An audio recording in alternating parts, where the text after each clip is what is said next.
أولياء المخصوص وبعث لهدايتهم رسله بالخصوص محمد وعلى آله وأصحابه رضوان الله تعالى عليهم أجمعين. أما بعد، فأعوذ بالله من الشيطان الرجيم. بسم الله الرحمن الرحيم.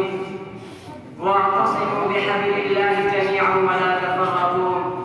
صدق الله العظيم. قال رسول الله صلى الله عليه وسلم: المسلم أخو المسلم.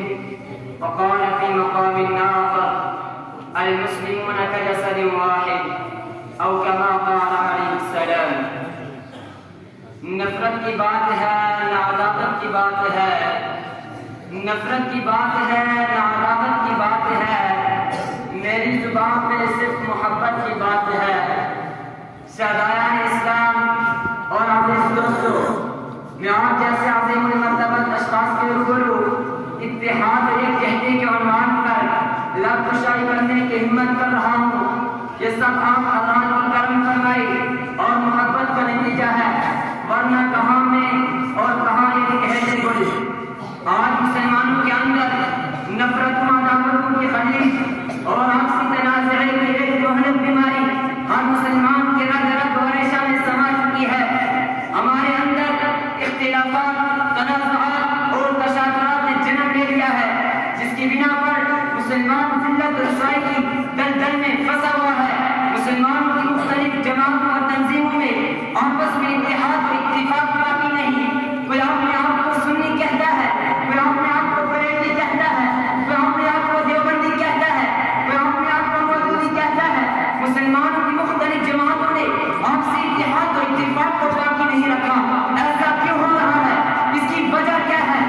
صرف ایک بنیاد ایسی ہے جس پر تمام مسلمانوں کے گروپ، تمام تنظیمیں ایک پلیٹ فارم پر آ سکتی ہے، سب متحد ہو سکتے ہیں۔ وہ بنیاد کیا ہے؟ وہ بنیاد قرآن و حدیث ہے۔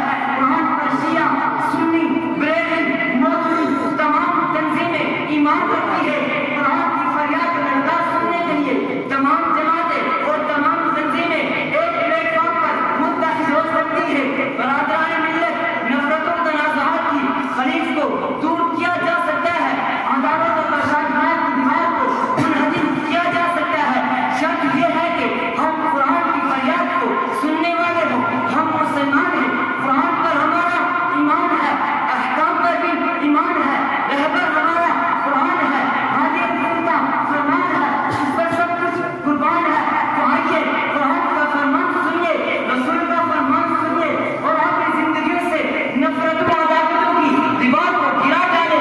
قرآن کہتا ہے: ان هذه امتكم امة واحدة وانا ربكم فاتقون۔ جب ہمیں قرآن ایک کہہ رہا ہے، رسول کا فرمان یہ بتا رہا ہے، ہم ایک قسم کے مانی ہیں۔ ہمارے اندر اختلافات نے جنم کیوں لیا؟